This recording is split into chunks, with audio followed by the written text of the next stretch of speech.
Sa Pilipinas lagi ka makadungog nga if mukaong kag mangga ingnon dayon kag nangala ka buntis ka. Kurikungon man siguro mog mga bugan oy. Dili na balang deta pwede mo kaon ani bisag wala ta nangala bisag wala ta na buntis kalami man eh. Samot na og imo siya butangan og hipon nga halang kaayo. Sama sa akong gibuhat karon gibut nga na akong hipon pati sugsuka apeting lamia. Mahilig man jud ko mukaon ani mangga ka mo man ako dadak-an oy kay na may daghang mangga sa among silingan kawaton ra man nako. Maniid ra man ka sa tag-iya magtalikod imo ra man dayon na siyang kuhiton or di gani imong batuon.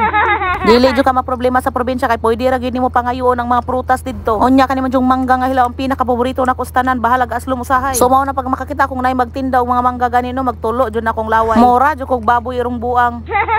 Mao na mo palit gyud dayon ko basta makakita kog nay mamaligyag mangga no kay suyaon man ko. So ang ako paborito nga mangga kay Indian o kaning Hawaiian. Kay dili ni sila aslom kaayo nga mga mangga.